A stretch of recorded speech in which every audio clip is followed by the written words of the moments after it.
really isn't, or we haven't given enough thought to that, and so we're trying to come up with, social media posts or blogs or things like that, and we've kind of gotten away from who we're really trying to go after. So it's very important to do this part first, and as well to make sure that you're reviewing who your ideal client is at least once a year. When you look at the economy and how that's changed businesses, people are buying differently than they were, even a year or two ago. So it's always important to make sure that you're reviewing who your ideal client is and making sure that you're talking to them and that your points that you're talking to them about are relevant. So I'm not going to have you do this all right now, but this will be part of your 15-minute follow-up today. But defining who your ideal client is. So really it almost kind of goes back to real elementary kind of drawing in art school, where you're going to actually draw a picture of who this person is, what your ideal client looks like. And then next to them to be able to indicate words that describe them. So are they fun? Are they serious? If you met them on the street, what would they look like? Who would they appear to be? And then also looking at their hobbies and their interests, and then giving them a name. And then what you need to do with this is once you've drawn the picture, you've got those descriptive words, you have a really good sense about who they are, I want you to put it up next to your computer. So anytime you go to write a social media post, a blog, a marketing material of any sort, that you actually refer back and make sure that you're speaking to this ideal client. So Janet, you can skip to the next one. So pardon my drawing. I am creative, but not creatively challenged when it comes to drawing.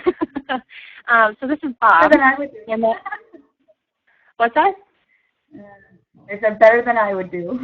Oh, and that is actually a hammer and not a wand, and it's also backwards. So Bob is my ideal client. I work with a lot of construction companies that are basically, they got into the business because they're really good at what they do. They're not the best at marketing their business, and really, for the most part, have no interest in marketing their business. So Bob is my ideal client. He is a contractor. He likes doing his work, but like I said, not marketing his business. He's into grilling and watching football. He most likely drives a truck. And one of the best qualities about him is that he works hard and appreciates that quality in others too. And the reason why this is important is that when it comes to especially posting material on your social media sites, you want to make sure that you're speaking to Bob and to his likes, because if you want to engage him, most likely he might read an article that I put out there about how you can make your marketing more successful, for contractors, something like that. He might read it, but more than likely, he's probably not going to respond to that. However, if I posted a great grilling recipe for ribs or something about football, if I'm talking about his likes and what he's passionate about, most likely he's going to get behind that and he's going to respond, comment, like, or share my post. So that's really what you're trying to do. And the other piece of it, too, is that I've worked with a lot of clients that feel almost limited. Like, okay, I'm a roofing contractor, so I can only talk about roofs when it comes to any of my marketing materials or social media. And that's really not the case. What I told this particular roofing contractor was, you actually need to look at the whole home and who is your target market. And for them, really, a target market is a husband and wife couple. The wife is usually the person that initiates the discussion with her husband and then prompts him to actually call about getting their roof replaced. So really, all of their marketing needs to speak to the wife or the woman of the home first. So highlighting things, decorating ideas, outdoor gardening tips, those are all things that they can include in their social media posts and are going to speak directly to their target market. So hopefully that makes sense. So this is why it's important to make sure you really identify your ideal client and then keep this somewhere so you can always refer back to it easily. So you can go to the next slide. I love this quote. Customers aren't interested in your company. They're interested in themselves and how your company can make some part of their life better. It is really true. I mean, you think about when you are, sitting and watching TV and you're watching commercials or ads. You're not always, you're kind of like, okay, what's the point? Get down to it. What interests me? You're not thinking about what that company is thinking about. So when it comes to social media or any marketing material, it's important that you focus on how your product or service will help them, educate them, entertain them, save them money, and save them time. And really, I think what works best, because a lot of times people get overwhelmed when it comes to, okay, I've got all this knowledge and all this information. How am I best to take this information and transform it into posting material on my social media sites? What I tell clients a lot of times is actually, if you look at these 5 points, these would make for 5 great posts. So on Monday, you talk about helping them. Tuesday, educating them. Wednesday, entertaining them. Thursday, saving them money. And Friday, saving them time. So this is just a great way to make sure that you're kind of covering all your bases. And especially when it comes to content, you've probably seen sites where you're just getting tons of information blasted at you every single day. They're talking about this particular product and how great it is and all the benefits it provides. And the problem with that then is that they're only speaking to one part of their client, people that receive information that way. Some people are visual. Some people want to be entertained, and that's how you kind of get into them. So it's really important that when it comes to your content, whether it be social media or any marketing material, that you incorporate these 5 items into your posts. So, Janet, you can skip to the next one. So when it comes to the keys to content success, I think a lot of times people forget that when Facebook was created, it was created to be a social medium, a way for us to connect with our friends, family members, people we can't see on a regular basis. So it was meant to be social. It wasn't meant to be for businesses. However, that naturally came out of it when businesses saw the opportunity to go, oh my gosh, we've got clients and prospects out there that if we can connect with them, now all of a sudden they're sharing our brand, our message, and we're able to gain important marketing insight too. So that's one of the most important things to remember, that this is a great way for you to advertise and market your business, but you also need to build a relationship with your fans. So you need to share, you need to ask, and engage them as much as possible. Because at the end of the day, people do business with people, not with businesses. So I always say, it's good to include a little bit of yourself on your business page. Now, this wouldn't be sharing what you had for lunch or the fact that, you had to wait in line for your caramel macchiato today for 10 minutes versus 5 minutes, or things like that. You really want to make a point to share information that's going to better connect you with your prospects. So something that might be of interest would be why you started your business, how you came up with your name, especially if it's not a normal name or not an obvious choice. It might be sharing something about where you grew up or how you were raised, those key pieces that make you who you are. So this information is really, really good to share, and the reason being is that as soon as we make a connection, like you go to a networking event and you're talking to someone and you find out that you both lived in Wisconsin. Now all of a sudden you've got something in common and a point to talk about. So you're building connections with your fans, and those are all key pieces in helping convert them in from prospects or fans into customers as well. And this, like I said, is especially key with social media because it's meant to be social. So really you should look at your fans as almost like an extension of your friends. Obviously keeping it more professional so you're not posting pictures or things from when you're out with your friends, but making sure to include a little bit of your personality so people can connect with you. A great example of this is I am an 80s fan, 80s music fan, and so one day I was sitting there and it was just kind of one of those days where nothing was really coming to me and, wasn't having a real creative day. And so I turned on 80s music, of course, and instantly I was just kind of changed my mood, and so I posted that. that I was listening to 80s music and anyone else a fan. And I think I had about 25 comments within a very short amount of time. And what that did is some might say, okay, yeah, that's great. You connected with your fans.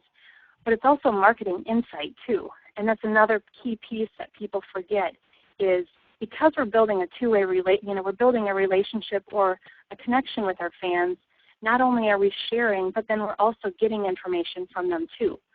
Now I found out that, one of my clients is a diehard 80s music fan. I didn't know that before. And now we have something to talk about or something to connect us. So that is why when it comes to social media, building a relationship is key. Janet, if you want to go to the next slide. That shows the generation that you're marketing to and where you come from also. Yep. Right. Yep. And, it was funny to me. I was talking to a gentleman that was a pet photographer, and he said, I was talking to him about, his posts, and a lot of his posts, obviously, it's visual. So he had a lot of pictures of animals and dogs and all the, the photography that he had did. But he never really shared anything about himself, and this was just all he posted. And now he did get responses. He got people liking and commenting and sharing on the pictures because they're pictures. But he wasn't really gaining any insight, and so I told him about asking questions and even just, do you ask your fans if they like, soccer versus hockey or, whatever it might be. And he's like, why would I do that? It seems kind of pointless, to put that information. It's just fluff. And I said, well, not if you're smart about it. If you're smart about it, you're going to ask questions that's going to help you to better market to your prospects going forward. So just to reiterate that point.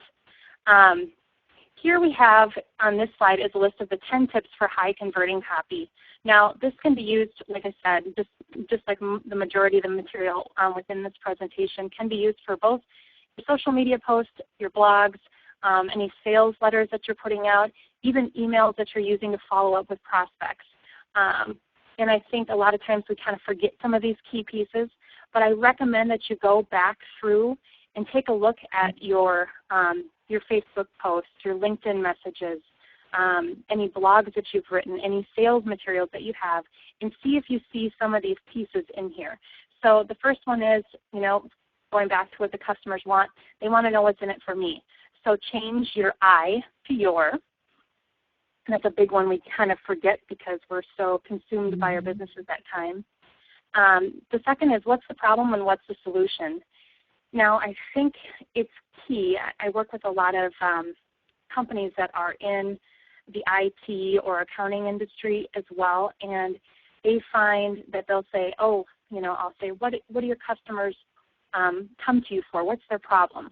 Well, their problem is that they don't know if their server is being backed up. And I said, okay, well, what does that mean to them?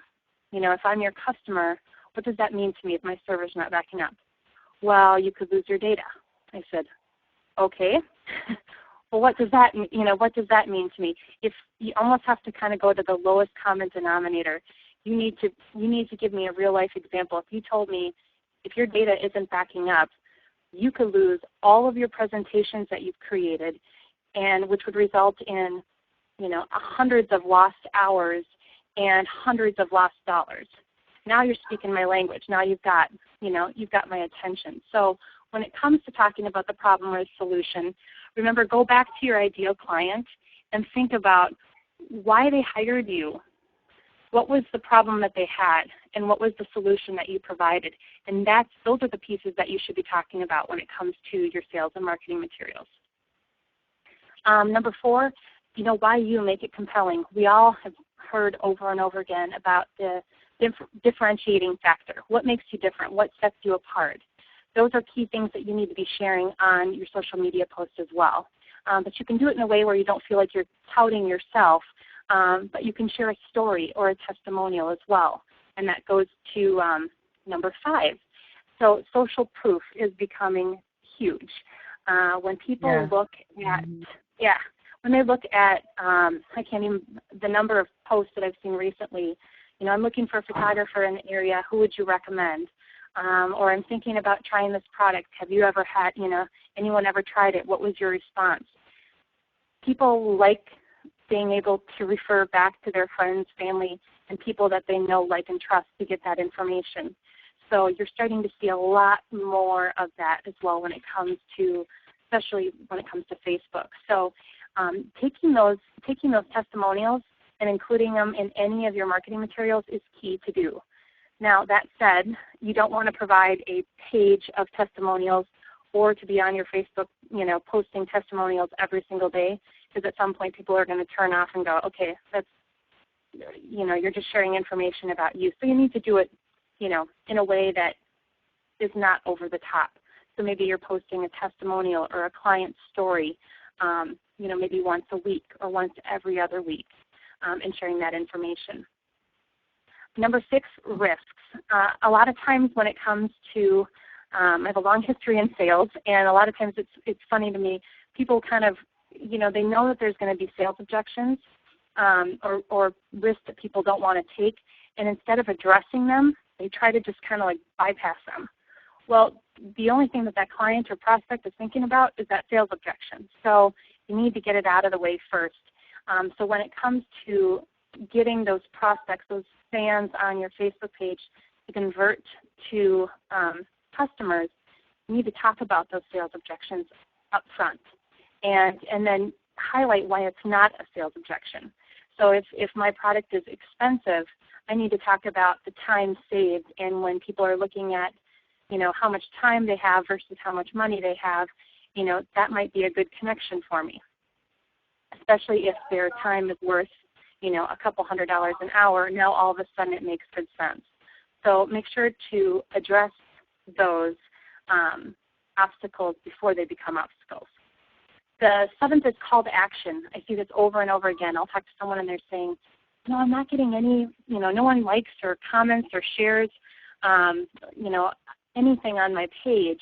Well, a lot of times they're not having any sort of call to action. So if you're just putting out statistics and information, unless it's something that's really going to wow someone, they're not going to respond.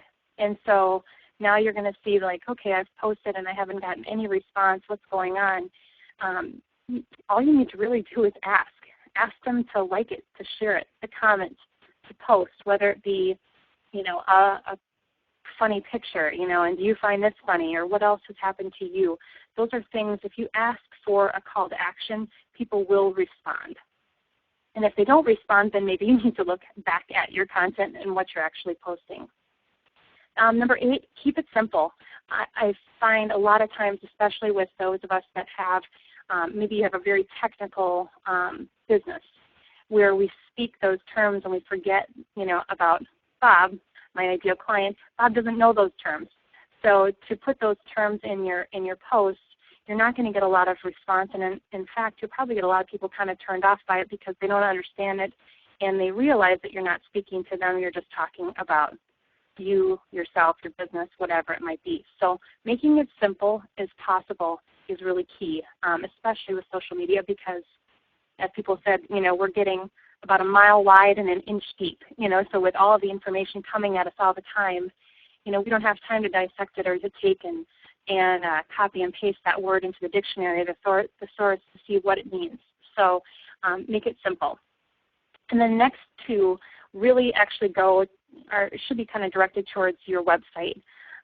So it's a little off our topic, but when people are looking at your website, you've got your quick decision makers and then those that are the slower ones, more methodical, want to understand what it is you're offering and what are all the details and what all the information. So just a good rule of thumb when it comes to your website, an e-newsletter that you're sending out, that you keep the information above the fold, short, sweet, and to the point, and the information below the fold can be a little bit more detailed so that you're speaking to both types of prospects. So hopefully that makes sense. And Janet, you can skip to the next one. Okay. So let's start planning. Write a list of what you need content for. So if it's a website, e-newsletters, e-campaigns, social media posts, blog posts, whatever it might be, write a list. And here's what I think people miss out on. They think that they have to have different information for every single one of these. Oftentimes, what I will do when I'm working with a client is will create a blog post which will then be used as the main or featured article in their e-newsletter, which will then be broken down into, say if it's like the top 5 tips for cleaning your home. Those are now 5 posts for me as well. So information a lot of times can be recycled. You don't want to put the same, the same link or in the same style, but you can take that information and break it down and reuse it so that you're not having to always generate new content or as much new content. And one of the easiest ways I think there is to do this, Jen, if you want to go to the next slide. Sure. Is taking a look at your calendar. Now, I'm a themer. It drives my husband and my 2 boys crazy, but I think it's easier to think about things in themes. So when you take a look at your calendar, if you went from, you write down the months of January through December, what themes do you see with your business? What trends? Is there a time when you're slower? Is there a time, do the holidays impact your business? What kind of client issues do you see? What kind of products or services do you provide at those times? Those are all key pieces, and if you can come up with kind of an over-encompassing theme for each month, now all of a sudden you've got a great resource to go back to go, okay, so this month the posts I put up here are actually from, or the calendar comments I put up here are from a landscaper. So in March he's going to talk about new plants and spring lawn care. Now, we would have thought at this point we would have been thinking about digging into the ground, but with the snow coming, that's probably not an option. So this would be the ideal in a normal Minnesota year.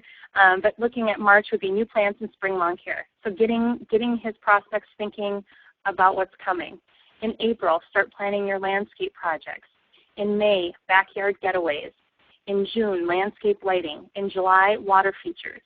So those are all things that speak to what he encounters during those months. And now he's got a great opportunity to go, okay, water features. We're going to write a blog about, maybe you don't have a lake place, create a lake, environment in your backyard. And now each week, we look at 1 week of posts, he could highlight what water features will do for your mood, how green they are. He can show pictures of what they look like. He can highlight a story about a client or that recently had one installed and what it's done for them. So you can see where this information, once you come up with a theme, it makes it much easier for you to think about, especially since our businesses, we're so entrenched in our businesses and all the information that's there, that it makes it a lot easier for us to come up with the material, and so that it's not so overwhelming, so that we're, a lot of times people will get into it and go, okay, this is just way too much information. I'm just going to pull back and not do it. So this should make it a lot easier for you. And Janet, if you want to go to the next slide. So when it comes to social media, it really is a different beast. And when you're looking at content from Facebook to blogs to e-newsletters, what information goes out or how you write it, everything's got to be real short and sweet. And this is a video. I don't know if it's best to watch on here, Janet, or if they want to watch it later. You know what? What I can do is I'll put it into the private Facebook group, and you guys can grab it from there. Perfect. And basically what this video does is kind of showcases what's, the new changes that are coming with social media and really how it's impacting marketing. And, as someone that's in marketing, it's been quite interesting to see how it's changing absolutely every facet of our marketing. Now you've got, YouTube is, the number 2 largest search engine. People are going more to video than they are to, actually reading an article. Funny story, I have two young boys. One just turned 8 yesterday, and the other one is 9. And my 9-year-old was asking me some math question, and I am about as right-brained as my husband is left-brained, so math does not fall into my side of the brain. And I said, I don't know the definition of that. Why don't you Google it? And he's like, oh, he's got an iPad from school. And he's like, that's just way too much work. And I'm thinking, wow, way too much work. I remember having to go get the card catalog at the library and then going to find the books only to bring them back to your table and having to sift through them and to try to find the information. And half of them you might have brought over to you had absolutely no relevance to what you were looking for. And I'm about to, wheel out that, well, you know what, it's back in the day. And I turn around and I hear Siri's voice. And here he, instead of having to type it in, to Google, he asked Siri to find the information. And I think about that generation now and how fast we want information right now and how much faster it's going to get, if it can be any faster. So when it comes to social media, it really has, really revolutionized marketing. And really at the end of the day, people want short, sweet, they want videos, they want pictures, they want all of that good stuff. So that's what this video talks about a little bit more. You can go to the next slide. When it comes to social media posting strategies, like I said, I work with a lot of clients in a variety of different businesses, and I see, especially if they've started, working with their Facebook or their Twitter or whatever it might be, before we start working together, I kind of go back and review what they've done. And a lot of times it tends to be really one-sided. So they're either talking solely about facts and statistics, or maybe they're posting too much. Maybe they're posting 5, 6, 7, 8 times a day, and it's all, hey, now is a great time to buy. Now is a great time to buy. Here's why you should buy my product. Here's this, here's that. People are really turned off by that. So I think it's really good to have a mixture, and I spelled this wrong on purpose, of the photo, fact, and fun. So you're incorporating the visual element for those of us that learn or receive information visually. So you're including a photo, a funny joke, a cartoon, an interesting quote. You've got a fact. So you want to make sure, you want to keep it light, but then you also want to make sure that people still see you as an expert. So you don't want to lose that completely.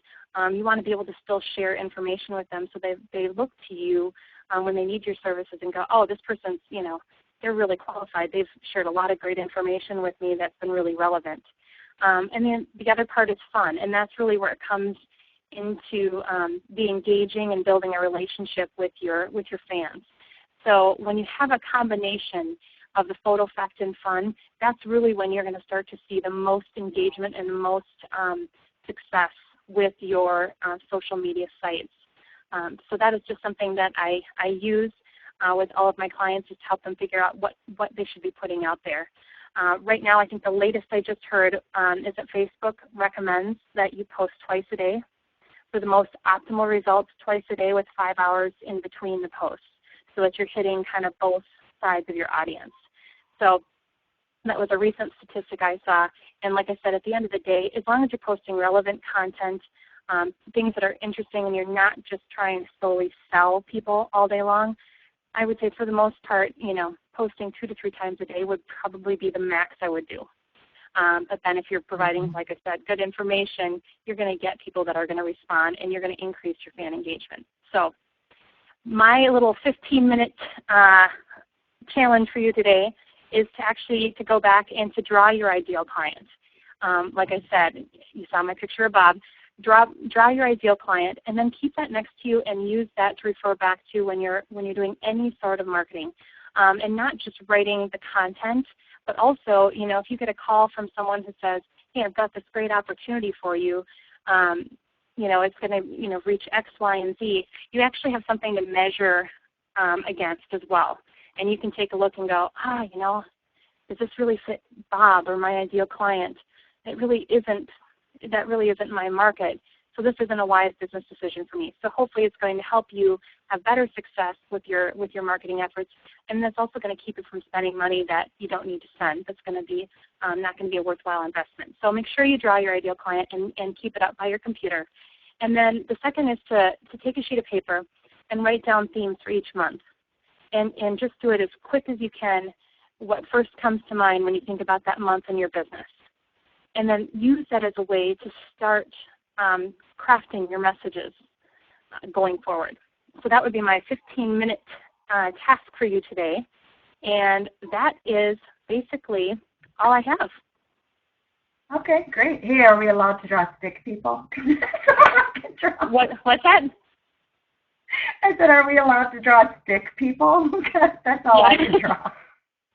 Well, I decided that's normally what I do for these, but I decided I should, for a visual, I should put a little bit more into it. So I spent about 3 more minutes than I did the first time I drew my stick person. So. Okay, no, it was good. Good, well, awesome. That was a lot of good information. So what I want to do is some of you on the call are, and I see something in chat. We are doing a recording. This whole thing is being recorded right now. So we will put that up in the members area. And the first few webinars that we are doing, we are going to have public and private. And then, so this will for sure be in the group, and we're going to get it posted in the website too. But this one, since we are doing some public ones, this one we will put out there too. So you can get that. And it's up to you, Kari, if we could put the slides just in our private group also. Sure. Yeah, that's totally fine. Yep, no problem. Them. Okay, that would be great too. So, well, let's talk a little bit. Most of you know this. We're just going to take about 3 more minutes. If you have more questions, just throw them in the chat. If there's any more questions at all, feel free to throw them in there. But some of you on the call today are already part of 15-Minute Social, and some of you aren't. So we just want to run through real quick what it is.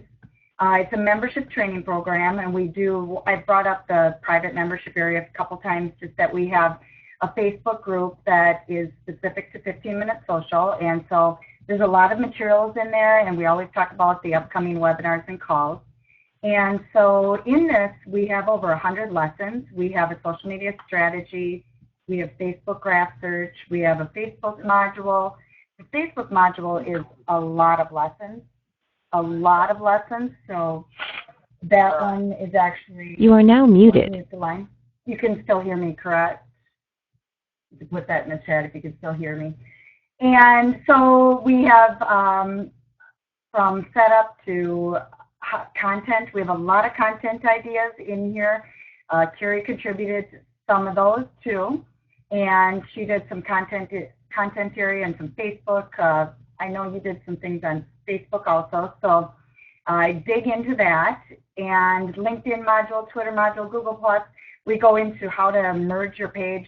Even the Google+ alone, I have done this for some of you who are on the call right now, that I have done this for some of my clients, that just merging the Google+ with the Google Places, that value alone is worth a few $100s. So, because there's some steps in there, I actually teach that right in here, how to do that. Hootsuite, how to set it up and how to use it to really make your marketing easier. Email marketing, that's in here too, all about email marketing, content creation, like I said, and a whole bunch of downloads and worksheets. We have a resources page too, where you can go in to find analytics. A lot of these pieces in the resources are all free. And we have, like I said, well over 100 lessons, and right now, quarterly, we're going to be growing this, where we add on more and more trainers and more lessons. So I'm working on the next area we're going to get into is getting some Pinterest pieces, Instagram pieces, adding to the Google+, making it even a larger platform, larger module, and adding some advanced Facebook. This is kind of a layout of what it would look like. And then we have 2 monthly webinars. Currently, we're doing these kind of public and private, and then it will, once we grow, we'll move it to private. And as I said, these are some areas that we want to add into here. YouTube is a large one. Kari touched upon how important YouTube is nowadays, and that's really, really important for getting found on the internet. So we want to teach that too. And then the private group on Facebook to ask the questions, ask anything you want to. Right now, there's currently 11 of us and growing. So this is what's coming soon. And what we're offering $47 a month currently is the price point that we're at. But right now you can have access for $297 a year. This is going to go up. This is just because we wanted to start out at a lower amount just to kind of get the word out. So we haven't put a date on it yet, exactly when the $297 will be moved up, but it will be moved up very, very shortly, probably within the next 2 weeks is what I'm looking at. Oh, and Kari, I'm going to unmute. Did you get your, can you put in the chat, Kari, did you get your link? And have you add your link in the chat box? Actually, you know what? I will. You are now unmuted. You there, Kari? Yep, I'm here. Hold on one second. Okay, sure. So if you're looking to do and one thing is, I'm going to throw in one more thing. The Facebook cover images have changed. So if anybody isn't in here, what I will do for Kari is once she has this, if somebody is interested in the $297 per year package, like I said, you're saving at least a few $100s because we are moving this price up. But one thing I will do is also throw in a cover image. So a custom cover image for your business. And this is just going to be good through Friday.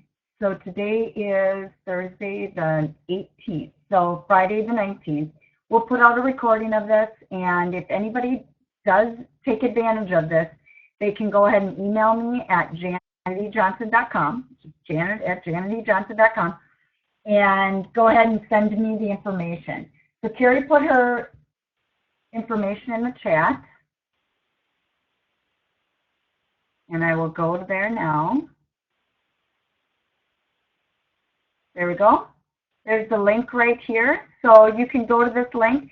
And I can also send that out in the email too when we forward this. So we will have a recording. And we will have the recording out there so that you can take advantage of the special. And I will put this up in the private group area too. So thanks a lot, Kari, for your time. And it was awesome. Looks like everybody got a lot out of it. So from the chats that I read. So that's awesome. Well, thanks a lot and have a good day, you guys. Thank you. Yep, Bye. You're welcome. Thanks.